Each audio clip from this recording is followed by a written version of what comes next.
সীতা দেবী তার স্বামী সুরেশবাবু ও দুই ছেলে বিক্রম ও বিজয় এবং এক বৌমা বর্ণালী ও এক মেয়ে পারমিতাকে নিয়ে শহরে বসবাস করে।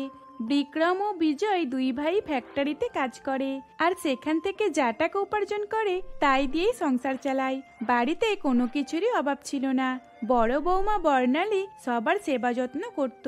সে সকলেরই খাবারের দিকে অনেক বেশি ধ্যান দিত। এই কারণেই তাকে সকলেই পছন্দ করে। এমনই একদিন, বৌমা, কি খাবার বানিয়েছো আজকে? বাবা, তুমি তো দেখছি সকলেরই পছন্দের খাবার বানিয়েছো, কিন্তু এত তাড়াতাড়ি উঠে এত খাবার বানালে কিভাবে? মা, আপনি তো জানেন আমি সকলের খাবারের দিকে কত পরিমাণে লক্ষ্য করি, আর এই কারণেই আমি রোজ সকলের পছন্দের মতোই খাবার বানাই, যাতে সকলে পেট ভরে খাবার খেতে পারে। পারমিতা, এই দেখো, আমি তোমার পছন্দের পুরি ঘুগনি বানিয়েছি, আর মা বাবা দেখুন, আমি আপনাদেরও পছন্দের খাবার বানিয়েছি। বাহ বৌমা, এটা তো অনেক ভালো হয়েছে। তুমি সকলের জন্য এত ভাবো, এই জন্যই আমরা তোমাকে এত পছন্দ করি। বৌদি, সত্যি তুমি অনেক ভালো। তুমি আমারও পছন্দের খাবার বানিয়েছো। দাদা, তুমি বৌদিকে বিয়ে করে খুব ভালো কাজ করেছো। দেখো বৌদি সকলের পছন্দের খাবারই বানায়। দাদা, তুমি খুব লাকি। এইভাবেই কথাবার্তা বলতে বলতে তারা সকলে মিলে আনন্দের সঙ্গে খাবার খাওয়া শুরু করে। এই রকম ভাবে দেখতে দেখতে বেশ কিছুদিন অতিবাহিত হয়ে যায়। একদিন বর্ণালী সবার সামনে বলে, মা বাবা, আমি আপনাদেরকে একটা কথা বলতে চাই। আসলে আমার মনে হয় এবার বিজয়ের বিয়েটা সেরে ফেলা উচিত। এই বাড়ির সব কাজ করতে করতে আমি তো পুরো হাঁপিয়ে যাই, একদম ক্লান্ত হয়ে পড়ি। তাই আমি বলছি কি, আমার হাতে হাতে সাহায্য করে দেবার জন্য আরো একজন বৌমা বাড়িতে আসুক। হ্যাঁ বৌমা, তুমি একদম ঠিক বলেছো। আমিও তো কবে থেকে ভাবছিলাম তোমার বাবাকে এই কথাটা বলবো, আজ তুমি বলে দিলে। কি গো, শুনছো তো বৌমা কি বললো? এবার তোমাকে বিজয়ের জন্য মেয়ে দেখতে হবে। সে আমি আজই ঘটক মশাইকে জানিয়ে দেবো।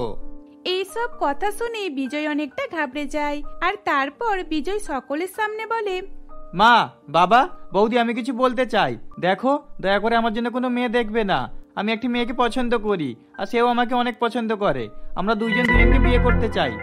বিজয়ের মুখে এই কথা শুনে সকলেই চমকে ওঠে।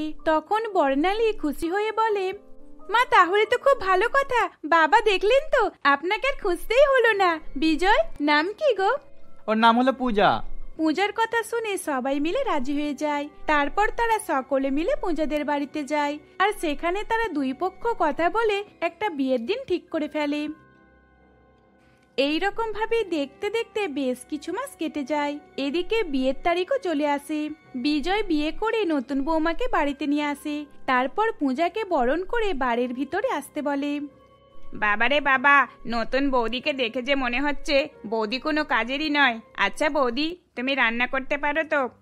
রান্না? হ্যাঁ, রান্না আবার কে পারে না, আমি সব রান্না জানি। দেখেছো পারমিতা, এবার তোমাদের কোনো কষ্টই হবে না। আমি যদি মায়ের বাড়ি যাই, তাহলে তোমাদের ছোট বৌদি তোমাদেরকে খাবার বানিয়ে খাওয়াবে, আর আমি জানি নিশ্চয়ই তুমি অনেক সুস্বাদু খাবার বানাতে পারো। এইভাবেই সকলেই পূজাকে নিয়ে মজা করতে থাকে।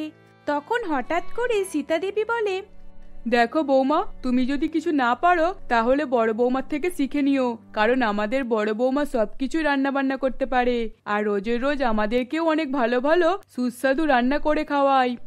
বলছি মা, আমি আজকে অনেক ক্লান্ত হয়ে পড়েছি। আপনারা যদি আমাকে পারমিশন দেন, তাহলে কি আমি আমার রুমে যেতে পারি? হ্যাঁ হ্যাঁ, নিশ্চয়ই। মা পারমিতা, পূজা আজকে অনেক ক্লান্ত হয়ে গেছে। এতক্ষণ ধরে ওর সঙ্গে কথাবার্তা বলা হলো, আমার মনে হয় এবার ওকে একটু রেস্ট নেওয়া দরকার। পূজা, যাও, তুমি তোমার নিজের রুমে চলে যাও। বড় বৌমা বর্ণালীর কথা মতো পূজা বিজয়ের সঙ্গে তার রুমে চলে যায়। পরের দিন সকালে পূজা উঠতে একটু দেরি করে ফেলে। এদিকে রান্নাঘরে তখন সীতা দেবী, পারমিতা আর বর্ণালী চলে আসে। পূজাকে রান্নাঘরে না দেখতে পেয়ে সীতা দেবী বলে, কি ব্যাপার বলতো, তোর নতুন বৌদি এখনো আসছে না? তাহলে কি এখনো ঘুম থেকে ওঠেনি? আরে বাবা, এটাও জানেনি যে আজকে ওকে রান্না বান্না করতে হবে, আমাদের সকলের পছন্দের রান্না, আর সকাল সকাল উঠতে হবে। শাশুড়ি মা যখন এইসব কথা বলছিল, তখনই পূজা তাড়াতাড়ি করে উঠে ফ্রেশ হয়ে রান্নাঘরে চলে আসে। তারপর পূজা সকলকে গুড মর্নিং জানায়। Good morning.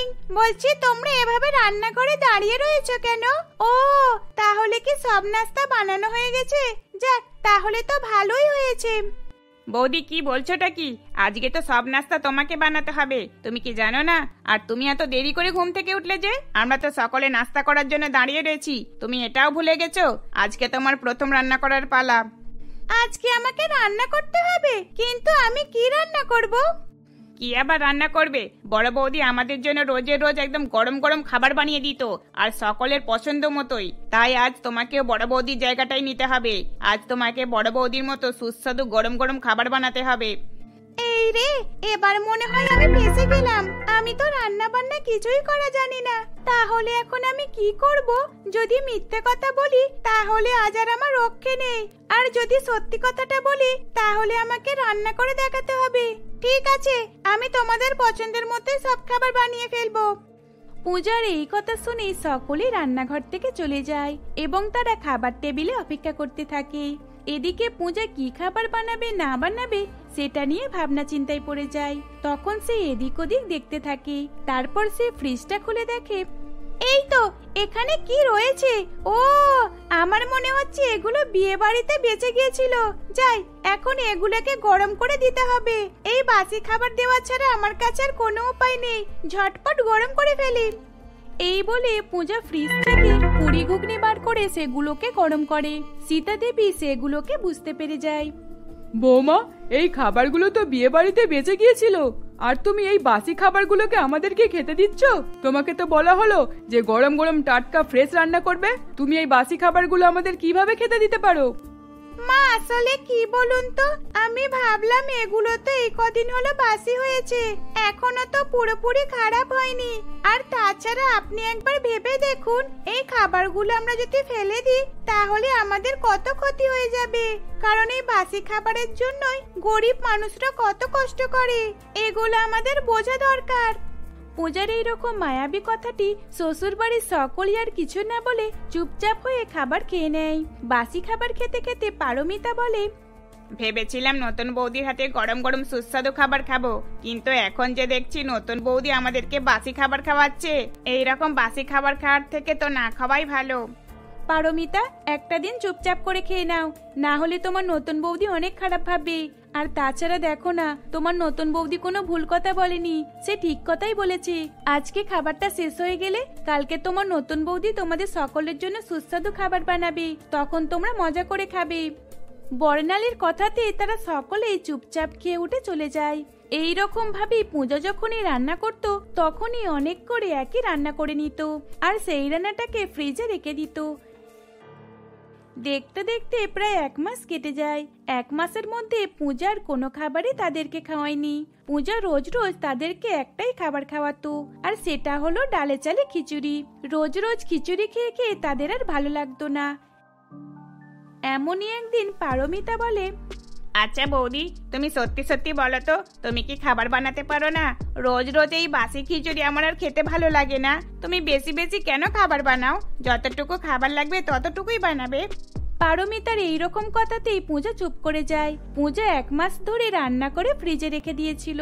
সেই খিচুড়িটা অনেকটা গন্ধ হয়ে গেছিল, আর বাড়িতে চারিদিকে দুর্গন্ধ বার হচ্ছিল।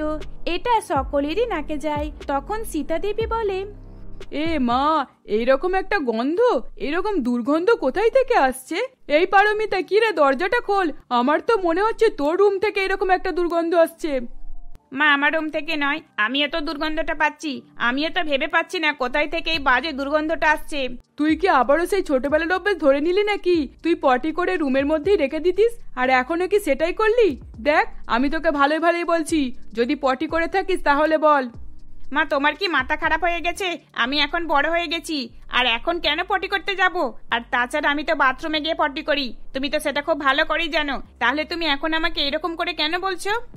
কারণ আমি তো তোর রুম থেকে দুর্গন্ধটা পাচ্ছি, তাই আমি ভাবলাম তুই হয়তো ছোটবেলার মতো পটি করে রুমের মধ্যে রেখে দিয়েছিস। শাশুড়ি মায়ের মুখে এই কথা শুনে বর্ণালী অনেক জোরে জোরে হাসাহাসি শুরু করে দেয়। তখন বর্ণালী বলে, মা, তাহলে কি আপনি আমার রুমে গিয়েও বলবেন, বড় বৌমা তুমি কি পটি করে রেখে দিয়েছো? আচ্ছা পারমিতা, তাহলে কোথায় থেকে এরকম পটির গন্ধটা আসছে বলতো? একবার রান্নাঘরে গিয়ে দেখি, রান্নাঘরে কি কেউ পটি করে রাখলো নাকি? এইভাবে একের পর এক সকলেই এক জায়গায় জড়ো হয়। তারপর তারা পুরো বাড়িটা তন্ন তন্ন করে খোঁজা শুরু করে যে কোথায় থেকে এইরকম দুর্গন্ধটা আসছে। তারপর তারা ফ্রিজের কাছে যায় আর ফ্রিজটা খুলতেই তারা সকলেই নাক বন্ধ করে নেয়। সেই গন্ধতে সীতা দেবী অজ্ঞান হয়ে যায়। আসলে খাবারটা পুরোপুরিভাবে খারাপ হয়ে গেছিল, আর যার কারণে এইরকম পটির মতো গন্ধ বার হচ্ছিল। তারপর তারা সকলে মিলে সেই খারাপ খাবারটাকে ডাস্টবিনে ফেলে দিয়ে আসে। কিছুক্ষণ পর সীতা দেবীর জ্ঞান ফেরে। তারপর সে তার ছোট বৌমাকে বলে, ছোট বৌমা, তোমার এইরকম সাহস কিভাবে হলো? তোমাকে তো আগেই বলা হয়েছিল তুমি খাবার বানাতে পারো কি বলো, না হলে বড় বৌমার কাছ থেকে শিখে নিও। এইরকম বাসি খাবার খাওয়ানো অনেকই ক্ষতিকর, আর তুমি এইরকম খারাপ খাবারগুলো আমাদেরকে খাওয়াচ্ছিলে। শাশুড়ি মায়ের মুখে এই কথা শুনে তখন পূজা তার নিজের ভুল বুঝতে পারে। তারপর পূজা সকলের কাছে ক্ষমা চেয়ে নেয়। সেদিনের পর থেকে বর্ণালী পূজাকে সব খাবার রান্না করা শিখিয়ে দেয়, আর এইরকম ভাবেই তারা সকলে মিলে হাসি খুশিতে দিন কাটাতে থাকে। জেসমিন তার শাশুড়ি মা অম্মেশা দেবী, তার শ্বশুর মশাই কমলেশ বাবু এবং তার এক ননদ জেনিকে নিয়ে বসবাস করত। জেসমিন খুবই গরিব পরিবারের মেয়ে ছিল এবং বিয়ের পর তার শ্বশুর বাড়ির লোকেরাও খুব একটা ধনী ছিল না। এদিকে জেসমিনের ননদ জেনি কলেজে পড়াশোনা করত। এমনই একদিন জেসমিন সকলের জন্য চা বানিয়ে নিয়ে আসে। মা, বাবা, এই নিন, আপনারা এখন খেয়ে নিন, আমি ততক্ষণে জেনির জন্য টিফিন বানিয়ে ফেলছি। হ্যাঁ বৌমা, চা খাবার জন্য সকাল থেকে আমারও মনটা ছটপট করছিল। আর দেখো না, তুমিও ঠিক সময় চা নিয়ে চলা। সত্যি তোমার মতন সংস্কারী বৌমা দুটো হয়নি। ধন্যবাদ বৌমা। আরে বাবা, এতে ধন্যবাদ বলার কি আছে? সামান্য চাটাই তো করে এনেছি, আর এটা তো আমি রোজেরই করে থাকি। হ্যাঁ, করো বলেই তো তোমার নাম করতে মন যায়। এখন তোমার বাবা ঠিকই বলেছে, কারণ এইরকম বৌমা পেতে গেলে সত্যিই ভাগ্য থাকা দরকার। শ্বশুর শাশুড়ির মুখে এইরকম কথাবার্তা শুনে জেসমিন তখন খুবই খুশি হয়ে যায়, আর এইভাবেই তার খুব ভালোভাবে দিন কাটছিল। জেসমিনের শ্বশুর বাড়ি খুবই ছোট ছিল, কিন্তু তাতেও তারা সকলে সুখে শান্তিতে বসবাস করত। এরপর কমলেশ বাবু নিজের কাজে বেরিয়ে পড়ে। এদিকে জেসমিন আর তার শাশুড়ি মাও সংসারের কাজে ব্যস্ত হয়ে পড়ে এবং জেনি খাওয়া দাওয়া সেরে কলেজে চলে যায়। জেনি কলেজে গিয়ে রাহুল নামের এক ছেলের সঙ্গে দেখা হয় এবং রাহুল জেনিকে দেখে মনে মনে ভাবে, সত্যি কি সুন্দর দেখতে মেয়েটাকে। এরকম সুন্দর দেখতে মেয়ে আমি আগে কোনোদিনই দেখিনি। এখন মেয়েটা যদি একটিবারের জন্য চান্স দেয় তাহলে আমি ওর সঙ্গে বন্ধুত্ব করে নেব, আর শেষে প্রেম। রাহুল তখন জেনির দিকে একভাবে তাকিয়েছিল। রাহুলকে দেখে জেনি তার কাছে গিয়ে বলে, এই, আপনি এভাবে আমার দিকে তাকিয়ে আছেন কেন? আপনি কি আগে কোনোদিন মেয়ে দেখেননি নাকি? না মানে আসলে আমি, আচ্ছা ছাড়ুন না সব কথা। আপনি কি কাউকে খুঁজছেন? হ্যাঁ, আসলে আমি আমার বান্ধবীটাকে দেখতে পাচ্ছি না। ও এইদিকেই এসেছিল, তাই আমি ওকেই খুঁজছি। আপনি কি বলতে পারবেন আমার বান্ধবী সীমা কোন দিকে গেছে? ওটা তো আমি ঠিক বলতে পারবো না, কিন্তু আমার যতটা মনে হচ্ছে এই দিকেই গেছে। রাহুলের কথা মতো জেনি ওদিকেই যেতে থাকে। এদিকে রাহুল কিছু না বলে চুপচাপ জেনির পিছন পিছন যেতে থাকে। কিছুক্ষণ পর জেনি পিছন ঘুরে দেখে যে রাহুল তার পিছনে। সেই দেখে জেনি বলে, কি ব্যাপার, আপনি আমার পিছন পিছন কেন করছেন? কিছু বলার আছে নাকি? না না, কিছু বলার নেই। আসলে আমারও এইদিকে একটু দরকার ছিল। ও সরি, আমি তো বুঝতেই পারিনি। আচ্ছা ঠিক আছে। এই বলে জেনি সেখান থেকে চলে যায়। ক্লাস শেষ হবার পর যখন সে বাইরে আসছিল তখন আবারও জেনি রাহুলের সঙ্গে ধাক্কা খায়। তখন রাহুল জেনিকে বলে, আপনার সঙ্গে আবার আমার দেখা হয়ে গেল। বলছি আপনার নামটা কি একটু জানতে পারি? আমার নাম জেনি, আর আপনার নামটা কি? আমার নাম রাহুল। আচ্ছা, আমরা কি দুজন দুজনের বন্ধু হতে পারি? হ্যাঁ নিশ্চয়। আচ্ছা এবার আমি চলি, আমাকে বাড়ি ফিরতে হবে, না হলে যেতে যেতে অনেকটা লেট হয়ে যাবে। এই বলে জেনি সেখান থেকে চলে যায়। সেদিনের পর থেকেই জেনি আর রাহুলের মধ্যে বন্ধুত্ব গড়ে ওঠে। কলেজে এসে রাহুল আর জেনি দুইজনই একসঙ্গে কফি খেতে যেত। ক্লাস শেষ হয়ে যাবার পর দুইজনে একসঙ্গে ঘুরতে যেত। এই রকম ভাবে তারা একে অপরকে পছন্দ করতে লাগলো। একদিন রাহুল জেনিকে তার মনের কথাটা বলে দেয়। জেনি, আমি তোমাকে অনেক পছন্দ করি। আমি তোমাকে বিয়ে করতে চাই। রাহুল, আমিও তোমাকে ভীষণ পছন্দ করি, কিন্তু আমার আর তোমার মধ্যে অনেক পার্থক্য। আমরা অনেক গরিব আর তোমরা অনেক ধনী। তোমার মা বাবা হয়তো আমার মতো গরিব গরিব পরিবারের মেয়েকে মেনে নেবে না। জেনি, ছাড়ো এসব কথা। এখন আর কেউ এসব কথা ভাববে না। আমি তোমাকেই বিয়ে করব। আমি তোমাকে ছাড়া থাকতে পারবো না। দয়া করে তুমি একবার হ্যাঁ বলে দাও। রাহুল জেনিকে যেমন হোক করে মানিয়ে নেয়। পরের দিন রাহুল তার মা বাবাকে নিয়ে জেনিদের বাড়িতে দেখাশোনার কথা বলতে যায়। রাহুলের মা অঞ্জলি দেবী বলে, আমার ছেলে আপনার মেয়েকে পছন্দ করেছে আর আমার ছেলে ওকেই বিয়ে করবে। আমাদের কোনো রকম কিছু দাবি নেই, শুধুমাত্র আপনারা এই মেয়েটাকে দিয়ে দিন, ব্যাস, তাহলেই হবে। এত ধনী পরিবার থেকে বিয়ের প্রস্তাব এসেছে দেখে জেনির মা ও বাবা দুইজনেই খুব খুশি হয়। সেদিনই এইসব কথাবার্তা মিটে যায়। কথাবার্তা বলার পর রাহুল তার পরিবারকে নিয়ে বাড়ি চলে যায়। তখন জেসমিন জেনিকে বলে, জেনি, এবার তো তুমি খুব খুশি তাই না? কত ধনী পরিবার থেকে তোমার জন্য বিয়ের সম্বন্ধ এসেছে। হ্যাঁ, আমি তো খুব খুশি। শেষমেশ এই ছোটখাটো বাড়িটা থেকে আর এই গরম থেকে মুক্তি পেয়ে গেলাম। আর কিছুদিন পর আমি ওই বাড়ির মালকিন হয়ে যাব। জেনি, এটা তো তোমার মায়ের বাড়ি, এইরকম কথা তুমি কি করে বলতে পারো? বৌদি, আমি জানি আমাকে দেখে তোমার হিংসা হচ্ছে, কারণ এইরকম ধনী পরিবারে তোমার বিয়ে হয়নি বলে। তুমি আমাকে কিছু শেখাতে এসো না, ঠিক আছে? জেনি তার বৌদিকে ছোট বড় কথা শোনাচ্ছিল। জেনির ব্যবহার এক সেকেন্ডের মধ্যে বদলে গিয়েছিল। জেনি তার ধনী শ্বশুর বাড়িকে নিয়ে খুব অহংকার দেখাচ্ছিল। এইরকম ভাবেই বেশ কিছুদিন অতিবাহিত হয়ে যায়।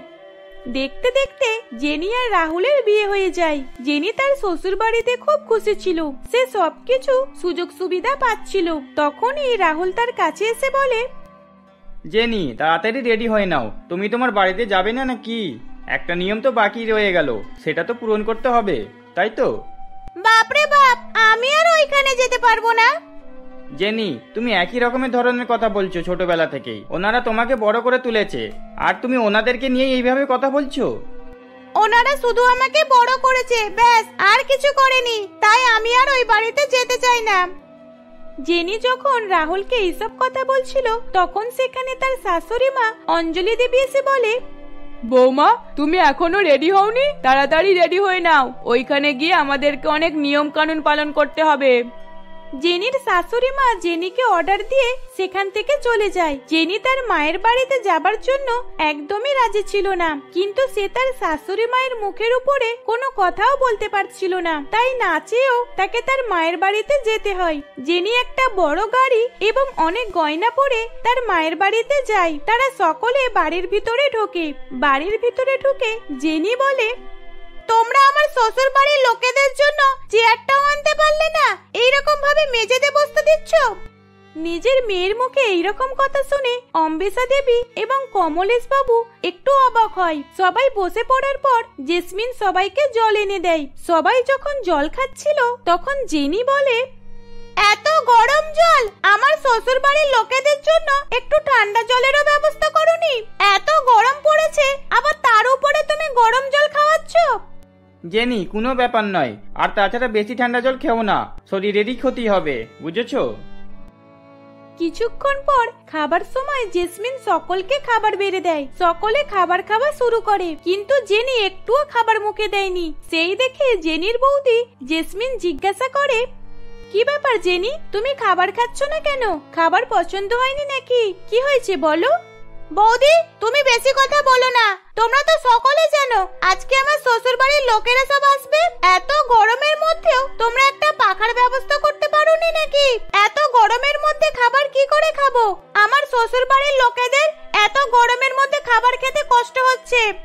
জেনি, কিছুদিন আগে তুমিও এই বাড়ির মেয়ে ছিলে। তোমার শ্বশুর বাড়ির লোকেরা এখানে খুশিতেই রয়েছে, কিন্তু তোমার কি প্রবলেম হচ্ছে বলো তো? আমি তো এখানে আসতেই চাইছিলাম না, জোর করে নিয়ে এসেছে আমাকে। বৌদি, তুমি কি জানো আমার শ্বশুর বাড়িতে এক একটা রুমে এক একটা এসি লাগানো রয়েছে, রান্নাঘরে বড় বড় ফ্রিজ রয়েছে, ওয়াশিং মেশিন রয়েছে, আর আমার মায়ের বাড়ি এখানে কিছুই নেই। এটাকে আমার মায়ের বাড়ি বলতে গেলেও খারাপ লাগে। বাপরে বাপ, এখানে আবার কত মশা। রাহুল, চলো এখান থেকে, আমি আর এখানে থাকতে পারছি না। জেনি তার শ্বশুর বাড়ির লোকেদেরকে নিয়ে বাড়ি ফিরে আসে। এইরকম ভাবে বেশ কিছু মাস কেটে যায়। জেনি তার মায়ের বাড়ির লোকেদের সঙ্গে একবারের জন্য কথা বলতো না। তারা কেমন আছে, কি করছে, একবারের জন্য খোঁজ নিত না। একদিন অনেক বড় একটা বিপদ হয়ে যায়। রাহুলের নিজস্ব একটা ফ্যাক্টরি ছিল, সেই ফ্যাক্টরিতে আগুন লেগে যায়। ভিতরে থাকা সব জিনিসপত্র পুড়ে ছারখার হয়ে যায়। মা বাবা, আমি তো কিছুই বুঝতে পারছি না, এখন আমরা কি করব, কোথায় যাব? এই বাড়িটাও তো এখন আমাদের নেই। আমার মনে হয় মায়ের বাড়ি যাওয়া উচিত। আমি জানি আমি যতই ভুল করি না কেন আমার মা বাবা ঠিক আমাকে ক্ষমা করে দেবে। এই বলে জেনি তার শ্বশুর বাড়ির লোকেদেরকে নিয়ে তার মায়ের বাড়ির উদ্দেশ্যে রওনা দেয়। জেনি হেঁটে হেঁটে তার মায়ের বাড়িতে আসে। এসে কাঁদতে কাঁদতে সে বলে, মা বাবা বৌদি, তোমরা আমাকে ক্ষমা করে দাও। আমি তোমাদেরকে অনেক ছোট বড় কথা শুনিয়েছি, তোমাদেরকে অনেক অপমান করেছি। সত্যি আমি অনেক অহংকার করে ফেলেছিলাম, তাই আজ আমার এইরকম অবস্থা। দয়া করে আমাকে ক্ষমা করে দাও। জেনি তখন তার নিজের ভুলটা বুঝতে পারে। তারপর পরিবারকে সে সব ঘটনা খুলে বলে। জুলির কথাবার্তা শুনে এবং তার চোখে জল দেখে তার মা বাবা এবং তার বৌদি তাকে ক্ষমা করে দেয়। সেদিন থেকে সে আর কোনো রকমই অহংকার করতো না। এইভাবেই তারা সকলে হাসি খুশিতে দিন কাটাতে লাগলো।